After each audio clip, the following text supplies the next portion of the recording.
The man who will start a world war goes by many names. Lucifer, Mephistopheles, Beelzebub. He has corrupted souls, waited for millennia. Now, Satan's time has finally come, and his army of the damned is being assembled. Winner takes all.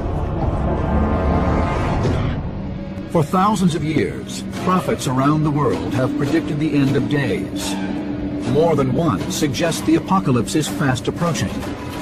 We call this theoretical convergence between doomsday prophecies and today's events the Nostradamus effect.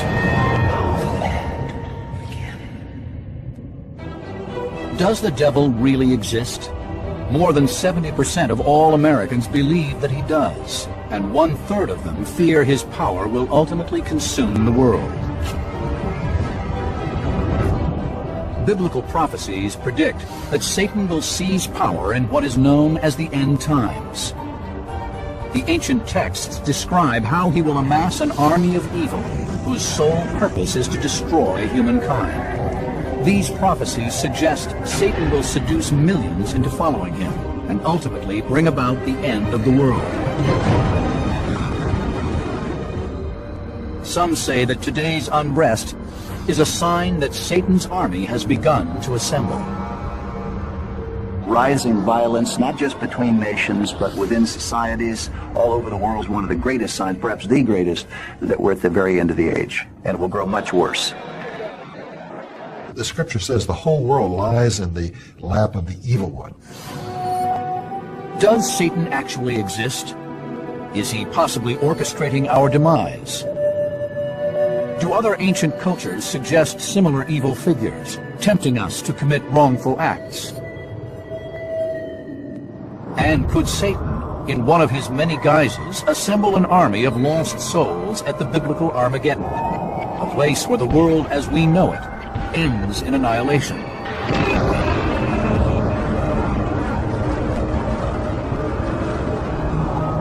We will neither refute nor endorse these theories, merely present the evidence. Satan is the father of lies. He is the one who is ultimately bringing all these conditions to the world around that affect men as they do. Satan appears in early Judaic texts as an agent of God whose sole purpose is to tempt mankind into sin. But many Christians believe Satan is a fallen angel who was once loyal to God, and in the ultimate act of vengeance is now conspiring to overthrow his kingdom. Here's God occupying the top spot in the cosmos, and Satan doesn't like that. He can't stand it. His pride won't let him accept that. So arrogance and pride, those are the hallmarks of Satan throughout the ages. In the book of Revelation, Satan appears during the time of tribulation, a 7-year period characterized by extreme disasters.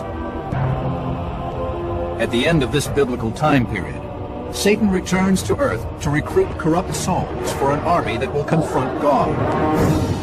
This Revelation prophecy establishes the ultimate battle that will occur between good and evil. Woe to the inhabitants of the earth and of the sea, for the devil is come down unto you, having great wrath, because he knoweth that he hath but a short time. This form of writing we call apocalyptic. It comes from the word for revelation, apocalypse. This apocalyptic writing had certain characteristics that were common all across apocalyptic examples of writing. For example, virtually all of them feature some kind of great cataclysm, some kind of great battle between the forces of good and the forces of evil. But is Revelation's depiction of Satan's prophecy meant to be taken literally? And how does this belief compare to other religions? An examination of early civilizations reveals that certain cultures believe in a supernatural evil being. If you go back to the earliest cave paintings, several thousand years before Christ, and you look at those, there will be animal-like, half-man, half-beast figures. A powerful god, capable of death and destruction, emerges from the texts of ancient Egypt. Ancient Egyptians had a kind of devil-like figure that at the end of your life you would appear before the gods and they would weigh your life. The goodness in your life had to outweigh a feather. If it didn't, you were cast off into some form of darkness. And what of Islam? Does this global faith, 1.5 billion strong, have a satanic figure that orchestrates the end of days? Satan in the Islamic tradition is known as Iblis. And Iblis is different than the devil in Christianity in that he's not a fallen angel. He's a separate type of creation known as a demon spirit or a jinn. According to the Quran, Islam's holiest text, this demonic spirit corrupts humanity and brings down God's wrath upon the world. There are signs that the day of judgment will come. There'll be all kinds of catastrophes. According to traditional Islamic beliefs, the end of the world will be preceded by two distinct catastrophes, a red death and a white death. Before the Qiyams rise, two deaths will occur, one death red and the other white. These will kill 5 out of every 7 persons. The red death will occur by means of killing, and the white through epidemics. Interpreters believe that these two forms of death correspond with 2 of Revelation's 4 horsemen of the apocalypse. In Revelation, the Red Rider brings death by war, the Pale Rider by sickness. There's some indication that the end of time will be near when there is mass devastation and famine and hunger and environmental degradation and conflict and warfare. But does Islam, like other religions, feature an actual satanic figure? And does this figure also lure humanity to destruction in a final battle? According to Islamic tradition, Muhammad told his companions, He will claim to be God and try to create doubts in your minds. Have a firm belief. The one-eyed creature cannot be your Lord. He will claim to have come with the gifts of paradise and an arsenal of hell. There will be a great deceiver, the Dajjal, who will appear and lead people astray and will wreak havoc on the environment and on civilization and will destroy and kill many people. In the midst of this suffering, the Islamic prophecy suggests a Redeemer called the Mahdi will return alongside Jesus Christ. The Islamic view of the end of the world is very similar to that of the Christian view. Muslims believe that Jesus will come back at the end of time. According to Islamic tradition, Jesus and the Mahdi will join forces and lead their chosen ones into battle against the one-eyed Dajjal and the Sufyani, a bloodthirsty tyrant. There'll be a day of judgment and people will be sent to heaven or hell depending on how they conducted themselves in this world. Images of a figure similar to the devil also appear in the carvings of the Aztecs, some as many as 680 years old. In addition, the Hopi Indians believe in a malevolent force.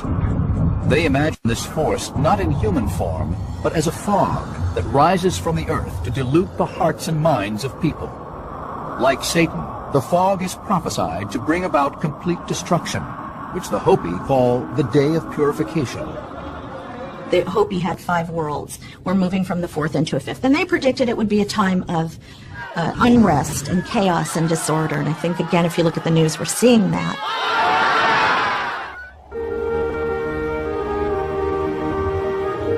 The Hopi Doomsday Prophecy gained attention in 1958 when a minister driving along an Arizona highway offered a ride to a Hopi elder. After riding in silence for several minutes, the elder shared his prophecy of a battle between good and evil that will abruptly end the current era of man.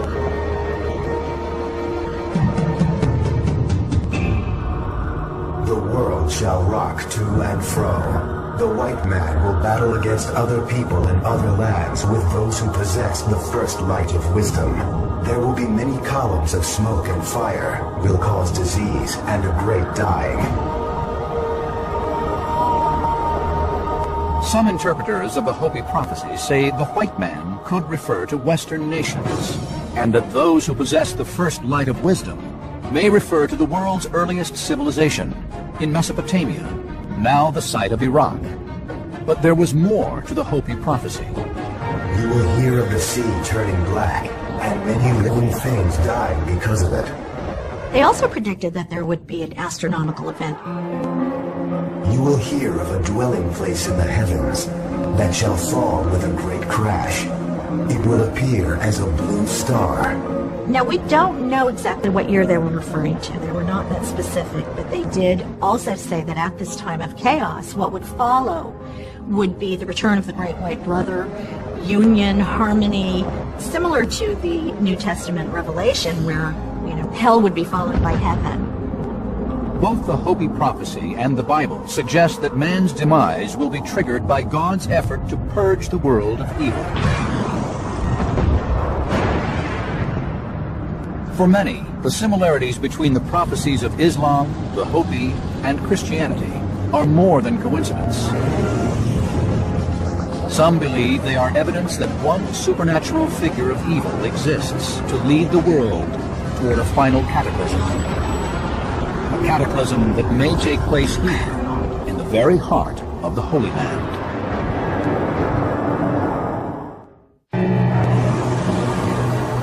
Ancient texts suggest that Satan will lead an army of evil against Jesus and God's forces on earth, and that this battle will lay waste to the world.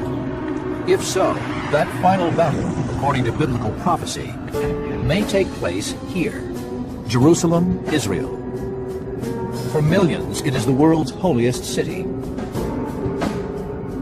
Here, three great religions have converged: Islam, Judaism, and Christianity. According to one biblical prophet, Ezekiel, Jerusalem is where a great destruction will take place. His prophecy, dated around 586 BC, is recorded in the Old Testament. I will bring them out from the nations and gather them from the countries, and I will bring them into their own land. God said throughout the Old Testament that in the last days, I will draw my people from the four corners of the earth back to the land of their forefathers, Palestine. This roughly 40-mile wide stretch of land between the Mediterranean Sea and the River Jordan has been besieged by violence and war since the dawn of man. The United Nations established land for a state of Israel here in 1947, and the Jewish people who populate this tiny nation have struggled to survive ever since. The Bible says that God set Jerusalem at the center of the nations and placed the rest of the nations around her. I describe Israel as the epicenter of the world, Jerusalem as the epicenter of Israel, and the Temple Mount as the epicenter of Jerusalem. Those who accept Ezekiel's prophecy that Israel marks the site of our ultimate doom also look to another Old Testament prophet, Zechariah. In 518 BC, he recorded his prediction that Israel would regain the city of Jerusalem.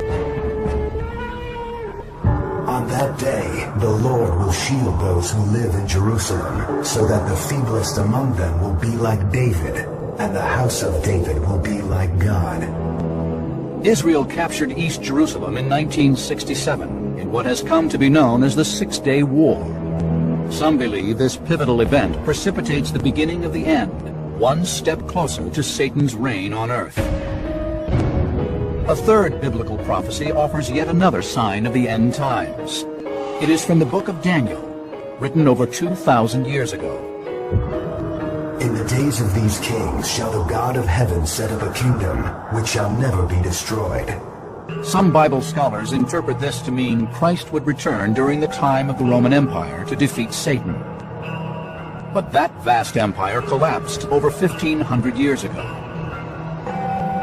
However, some say that Daniel's prophecy refers to our own time and the modern descendants of ancient Rome.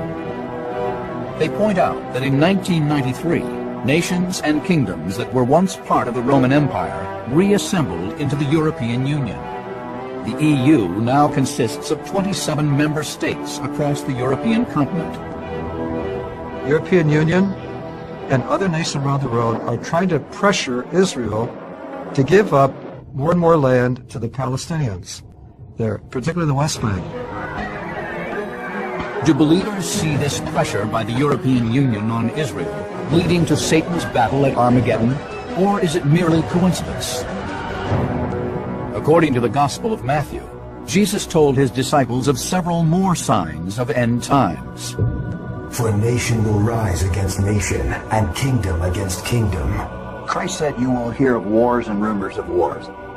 Think of the world today. There's rumors of wars with Iran. There's Afghanistan and Iraq. There's rumors of wars almost every day with North Korea. And we're at that place in history where there's a nuclear proliferation. No one really seems to have a good idea of how to manage this. Believers in Satan prophecy point to the Old Testament prophet Ezekiel, who wrote that in the end days, a great military power will threaten Israel from the north. You will come from your place in the far north, you and many nations with you, a mighty army. You will come up against my people Israel, like a cloud to cover the land. Some believe there is a direct link between Ezekiel's prophecy and Russia.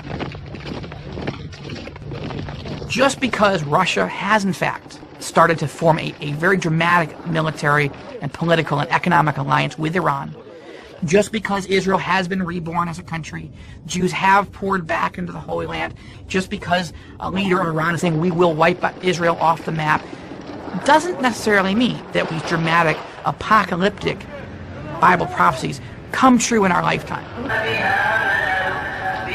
On the other hand, the question is, can you really rule out that possibility, given what is happening in our world today? Others argue that looking for connections between prophecy and world politics is a dangerous tendency. The problem with this tendency to identify the enemies that we feel we have at a particular moment and to identify them with the Bible is that now you have a sort of religious endorsement for your anger, for your political or social anger. And that can be a very dangerous tendency.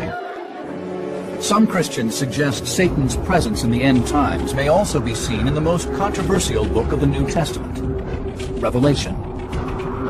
Written by John of Patmos before 70 A.D., this apocalyptic vision predicts that a nation to the east of Israel will amass an enormous army. And the 4 angels were released to kill 1/3 of mankind. The number of the mounted troops was 200 million. What it says in the book of Revelation is that the river Euphrates will be dried up to make way for the kings of the east.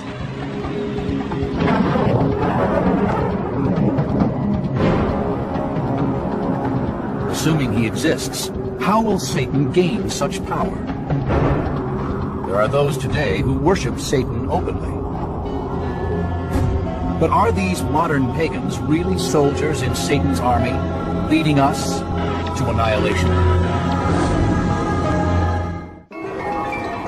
Satan, the malevolent figure Christians accept as the ultimate force of evil. Biblical texts predict he will lead the world to a violent and destructive end. To some, today's unrest is proof that the prophecies contained within these texts are being fulfilled. He is the father of deception. And so he's behind drawing people to those things which are not the truth, which are things which are a lie. And so this is his final assault on humanity and on planet Earth. Those convinced that Satan truly exists believe he can only challenge God by raising a massive army. Armies with troops numbering in the millions exist today, not to mention less structured guerrilla and terrorist soldiers. They would appear to be perfect candidates for Satan's army. But is this what believers think? Ancient texts suggest instead that Satan will recruit his army by corrupting mankind one soul at a time. The Apostle Paul said that in the last days, perilous times shall come, or dangerous times. And then he listed about 15 things that all have to do with character. In the Bible's book of Timothy, written in the 1st century A.D., the disciple warns, For men will be lovers of self, lovers of money, boastful, arrogant, brutal, haters of good, treacherous, reckless, conceited, lovers of pleasure. Many believe Satan to be a fallen or corrupt angel. Satan is a very powerful angel, and angels have an intelligence and a knowledge far greater than human beings. And so Satan knows humanity in and out. He knows all of our weaknesses. According to the Bible, Satan's seduction of humankind is just one of several ways he will gather his doomsday legions. One passage in the Gospel of Matthew indicates he will also create false messiahs and cults. 1993, Waco, Texas. The world watches as a ranch complex burns to the ground. 80 people die, 17 of them children. They called themselves the Branch Davidians. They were led by their charismatic leader, David Koresh. Having proclaimed himself the Son of God, Koresh claimed he was the Lamb who would open the 7 seals. After a firefight with federal agents who believed he was hoarding illegal weapons, Koresh and his followers perished in a fire after a 51-day standoff. 1978, Guyana, South America. Another self-anointed Messiah, the Reverend Jim Jones, believes his commune is under attack and leads more than 900 of his followers in a mass suicide. 1969, Los Angeles, California. Charles Manson seduces his so-called family to commit a series of gruesome murders. Were these men puppets of Satan, recruiting souls for his army? We like to personify kind of feelings and senses of what goes on in the world. Often in terms of individuals and notorious criminals who go about, carrying out terrible acts of terrorism, kind of inhuman acts of terrorism, that we sort of struggle to understand. I think that is when we start trying to think, well, there is a kind of force for evil in the world that is bigger than any individual. People can easily convince themselves that they're doing good while they're doing terrible things. I'm surprised that we don't have more Jim Jones, more David Koreshes, and more Charles Mansons. I mean, we're lucky that these people are fairly rare. Much like Christians today, fringe groups, including some satanic sects, believe in Satan's existence and that he will dominate the world as it approaches Armageddon. In nomine Satanas, Lucifer excelsis me. One of the more moderate groups is the Church of Satan, founded in 1966, with many adherents across the U.S. Their beliefs tend more toward hedonism, with carnal pleasures leading to greater self-knowledge. Hail Satan! Hail Satan! The best way to explain the philosophy of the Church of Satan is probably that it's a very secular, rational philosophy based on responsible self-indulgence.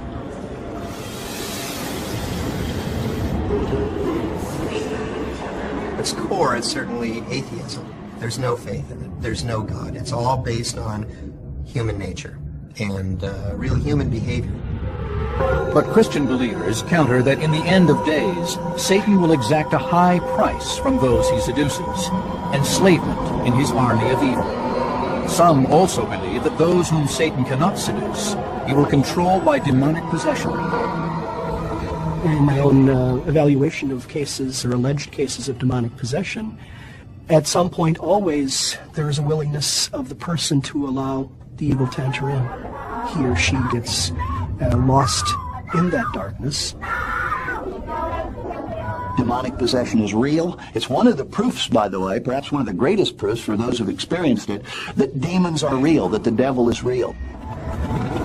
According to a recent study by Fordham University, exorcism is more readily available today than perhaps ever before. In 2007, Pope Benedict XVI ordered his bishops to establish teams known as exorcism squads to stop what the Catholic Church believes is Satan's rising influence. There was a special school set up in Rome to help in the training of exorcists. But many doubt that demonic possession is real. There are not very many cases of legitimate exorcism going on today. Exorcisms used to be more common because we didn't know very much about human psychology and how the unconscious can trick us. Even so, certain Christian believers accept that demonic possession is valid. And they fear that Satan continues to use it to gather his army. According to some of these believers, there are more gruesome examples of Satan on earth.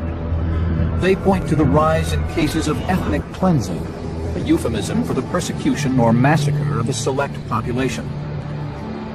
During a 3-month period in 1994, the Hutu-led militia in Rwanda killed about 800,000 Tutsis in what has been called the Rwandan genocide. For those who believe in the existence of Satan, such shocking events seem possible only through his direction. Satan teaches us many things. The first thing that he teaches us that he's returning. And we are to provide an army for his return. Whenever there is evil, genocide, atrocities that are committed, violations of human rights, destruction of the environment, all of these are evil deeds, and evil, in its essence, is rooted in the teachings of Satan and those who follow his temptations. Believers in biblical prophecy suggest that before Satan can implement his plan to wipe out mankind, he will need to enlist the help of 2 lieutenants into his army. Together, they will become an unholy trinity, and their communion will be one of the last signs that Armageddon is at hand.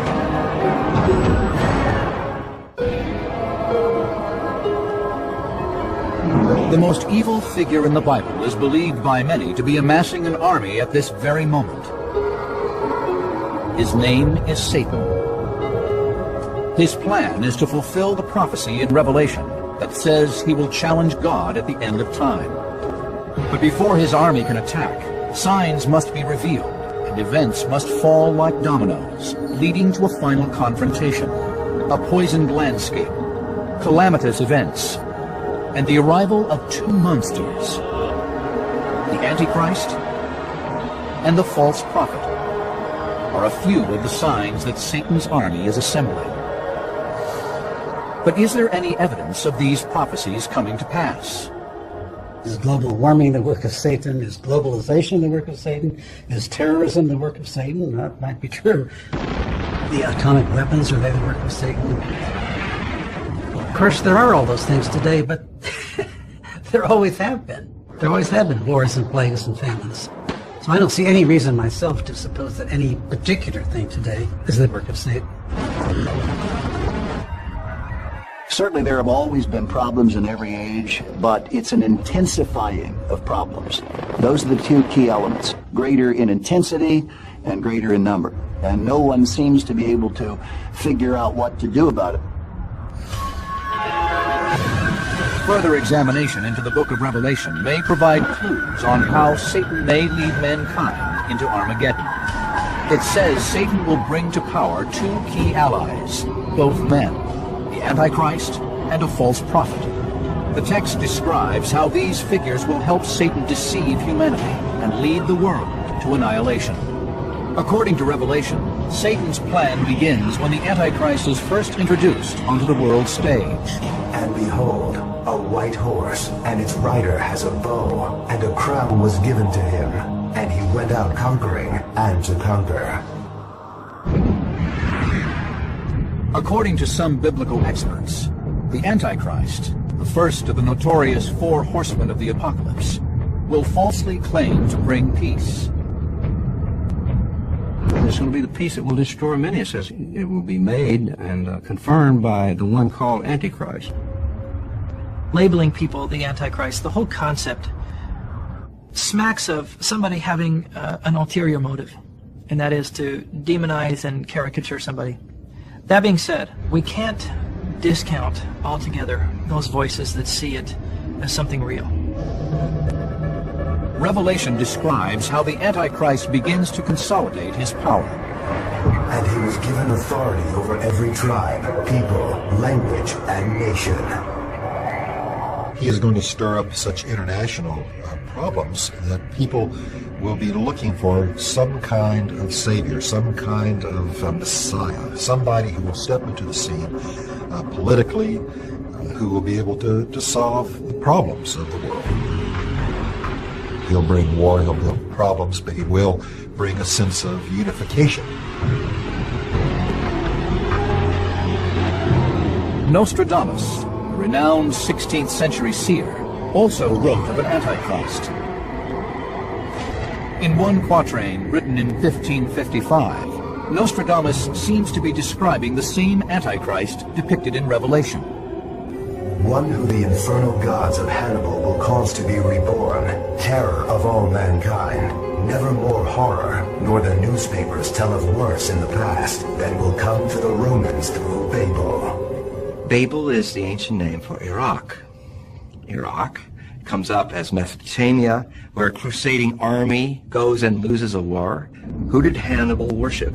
He worshipped the Phoenicians. Where were they worshipped? Across North Africa and what is currently the Middle East, all the way to Persia.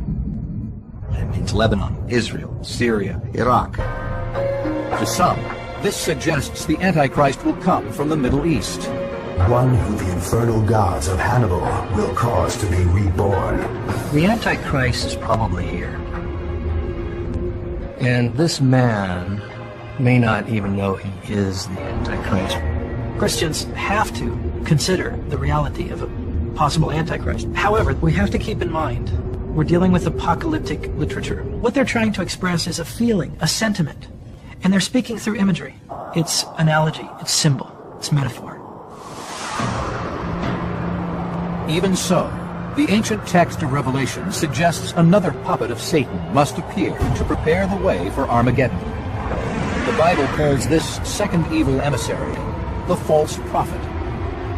He gives us a man who is called his false prophet, the ability to do pseudo-miracles and signs and wonders so that he deceives the nations at this point.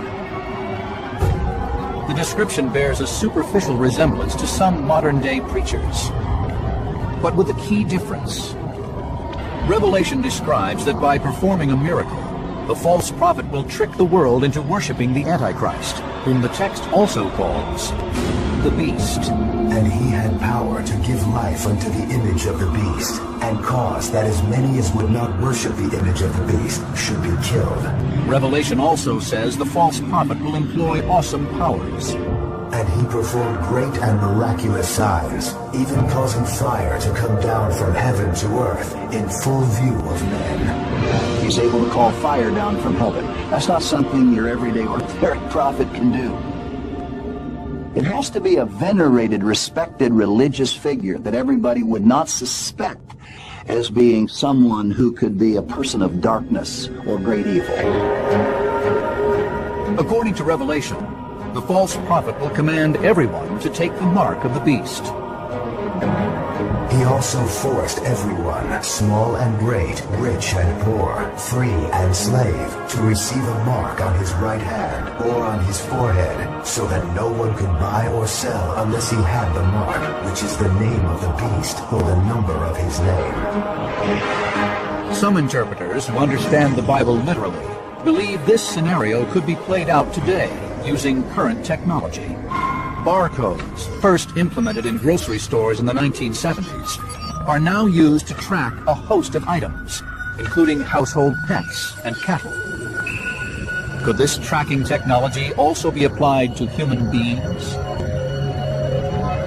Right now we have RFID technology, which could possibly tag every single person in the world to track them and to locate them wherever they are.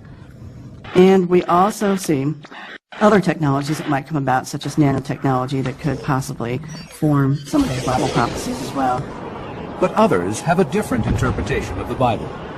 What's being expressed here, I think, is more a fear of technology and probably a very good fear of the increasing power of Big Brother, rather than something that I think is a literal understanding of the book of Revelation. Believers in the prophecy suggest that Satan, the Antichrist, and the false prophet will combine their powers to finally lead humanity into World War III. The devil will have no problem finding people. He can stir up again through his spirit whole armies, and Revelation says he will. Will Revelation's prophecy come true, dooming most of the world's population in a final battle with Satan's army? As the hour of Armageddon approaches, the last dominoes prophesying the end times will fall. According to the Bible, the unholy trinity of the false prophet, the Antichrist, and Satan will finally concentrate their power in the Holy Land as D-Day dawns for Satan's army. Biblical prophecies describe how two forces will engage in a deadly battle for the souls of humankind. One of these forces will be led by the Bible's fallen angel, Satan, the other by the Son of God, Jesus Christ. The site of the prophesied conflict, a place called Megiddo, better known as Armageddon. But the biblical text says that before this can happen, Satan must bring his chosen leaders to power. Even now are there many antichrists, whereby we know that it is the last time. But the Antichrist is likely to start out by offering us all kinds of goodies, and then once he gets us, then he's got us. According to the book of Revelation, the conditions for battle will finally be set when Satan's chosen emissaries, the Antichrist and the false prophet, gain power in the last days of tribulation. This is when the end begins, enabling the following key events to unfold. First, the Antichrist forges a treaty that allows Israel to rebuild the temple in Jerusalem. Now, the Antichrist, on Satan's behalf, declares himself to be God and moves into the rebuilt temple. He takes his seat in the temple of God, proclaiming himself to be God. And this is what Satan always wanted, was to be exalted and made like God, or worshipped as God. According to Revelation, the Antichrist and the false prophet will launch a reign of terror, killing all who oppose them. In response, God will challenge Satan's followers with a series of disasters, each more terrible than the last. One passage from the text describes how a falling star will cause 1/3 of all water to become poisoned. And a great star, blazing like a torch, fell from the sky on 1/3 of the rivers and on the springs of water. Could this falling star be the same star that crashes to Earth in the prophecy mentioned by a Hopi elder in the late 1950s? You will hear of the sea turning black, and many living things dying because of it. Revelation states that the destruction will intensify with fierce storms. A massive earthquake will reduce cities and mountains to rubble. Islands will disappear, engulfed by tidal waves. The text also describes how a great hail will fall from the heavens, each stone weighing nearly 100 pounds. Is this a veiled reference to some new ice age? The final battle ensues as the world is transformed. The judgment now is coming. He will be the instrument of bringing it to its final climax. As he raises the nations up against God, he brings all of the nations of the earth against Jerusalem to do battle. Some biblical scholars believe that the book of Daniel describes how great military powers will rise up against the Antichrist, attacking him from the south and the north. The book of Daniel says, armies will surround Jerusalem. Some biblical interpreters suggest the Antichrist will oppose the forces of good with an even larger army of 200 million that approaches from the east. And they come across the dried up Euphrates River, and they gather at a place called Megiddo, which is north of Jerusalem. The prophesied place is a broad valley called Armageddon. Here, according to the Bible, Jesus will make a dramatic appearance to lead the forces of good.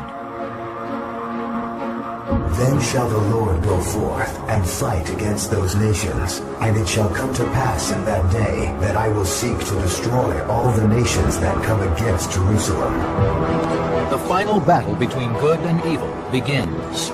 This is according to John the Apostle, as he recorded in the controversial book of Revelation nearly 2,000 years ago.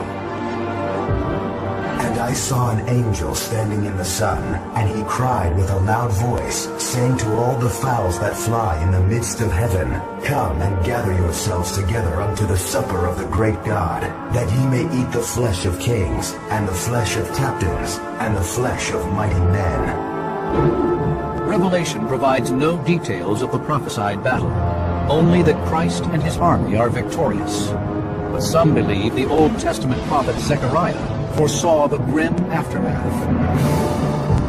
Their flesh shall consume away while they stand upon their feet, and their eye shall consume away in their holes, and their tongue shall consume away in their mouth.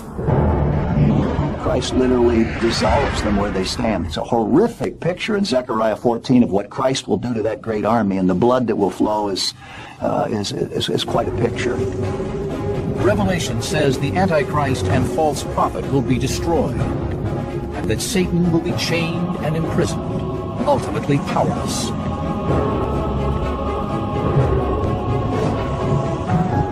And then finally, at the very consummation of the age, he will be consigned to the lake of fire, which is really hell itself. The prophecy culminates with Christ ruling on earth in peace for 1,000 years. If, according to prophecy, the end has already begun, some believe we should also look to the prophets for guidance on how to prepare for that day. Muhammad, the prophet of Islam, taught his followers to live in this world as if you're going to live forever, but prepare for the meeting with your Lord as if you're going to die tomorrow. In Matthew chapter 25, the message is about how we're to live our lives. It means take care of each other. It means have compassion. It means to work for peace and justice. Prophecy makes us realize our own potential, good and bad. They force us to come to terms with which path are we going to take. Are we going to line up behind the forces of evil and destruction? Or are we going to line up behind the forces of good?